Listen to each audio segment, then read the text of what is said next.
Bem-vindos a este estudo narrado sobre pneumatologia, uma fascinante disciplina que se dedica ao estudo do Espírito Santo ou do Espírito Divino em diferentes tradições religiosas e filosóficas. Prepare-se para mergulhar nas diversas interpretações e concepções desse conceito espiritual. A pneumatologia é um campo de estudo presente em várias religiões e correntes filosóficas ao redor do mundo. O termo pneumatologia tem suas raízes na palavra grega pneuma, que significa espírito, alento ou sopro divino. Nas tradições religiosas abraâmicas, como o cristianismo, a pneumatologia é o estudo da terceira pessoa da Santíssima Trindade, o Espírito Santo. Ele é considerado o agente de Deus na Terra, responsável por guiar, confortar e inspirar os fiéis. No cristianismo, a pneumatologia é profundamente conectada com a doutrina da Trindade, onde o Pai, o Filho e o Espírito Santo são três pessoas distintas, mas uma única divindade. O Espírito Santo é frequentemente retratado como uma pomba ou uma chama, simbolizando sua natureza pura e transformadora. Já no judaísmo, a pneumatologia pode ser encontrada em conceitos como o Ruach HaKodesh, que se refere ao Espírito Santo ou sopro divino de Deus. Esse conceito desempenha um papel importante na inspiração dos profetas e no entendimento da vontade divina.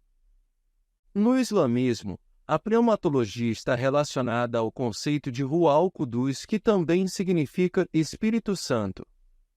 Ele é visto como uma presença espiritual que influencia e guia os crentes no caminho da retidão.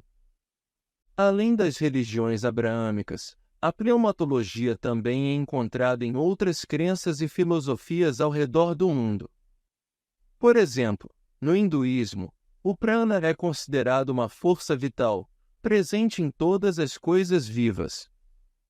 A pneumatologia não se limita apenas às religiões institucionalizadas. Muitos pensadores filosóficos e espirituais ao longo da história têm explorado o conceito do Espírito Divino como uma força que transcende as fronteiras das crenças organizadas. Exemplos de referências à pneumatologia na Bíblia, onde o Espírito Santo é mencionado ou atua como um agente divino. Gênesis 1h02. A terra era sem forma e vazia, e havia trevas sobre a face do abismo, mas o Espírito de Deus pairava sobre a face das águas. Neste versículo, o Espírito de Deus é retratado como a presença criativa no ato da criação. João 3:5-6. Jesus respondeu: em verdade te digo que se alguém não nascer da água e do Espírito, não pode entrar no reino de Deus. Nesta passagem, Jesus fala da importância do novo nascimento através do Espírito Santo para a entrada no reino de Deus. Atos dos Apóstolos 2:1-4. E, cumprindo-se o dia de Pentecostes, estavam todos concordemente no mesmo lugar, e de repente veio do céu um som, como de um vento impetuoso e forte, e encheu toda a casa em que estavam assentados. E foram vistas por eles línguas repartidas, como que de fogo, as quais pousaram sobre cada um deles. E todos foram cheios do Espírito Santo, e começaram a falar noutras línguas, conforme o Espírito Santo lhes concedia que falassem. Este é um exemplo clássico de uma manifestação do Espírito Santo no dia de Pentecostes, quando os discípulos foram cheios do Espírito e capacitados a falar em línguas estranhas.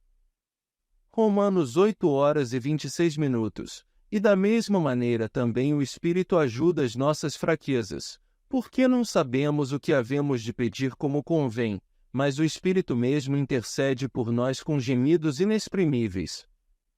Nesta passagem, o Espírito Santo é retratado como o nosso intercessor, que nos ajuda em nossas fraquezas e orações. 1 Coríntios 6h19. Ou não sabeis que o vosso corpo é o templo do Espírito Santo, que habita em vós, proveniente de Deus, e que não sois de vós mesmos? Neste versículo, O Espírito Santo é associado ao habitar nos crentes como um templo divino. E assim, chegamos ao fim deste estudo narrado sobre pneumatologia. Espero que tenham apreciado essa jornada pelas diversas interpretações do Espírito Divino em diferentes tradições e filosofias. Lembrem-se de que a busca pela compreensão espiritual é um caminho pessoal e significativo, e o estudo da pneumatologia pode nos ajudar a explorar as dimensões mais profundas da existência humana.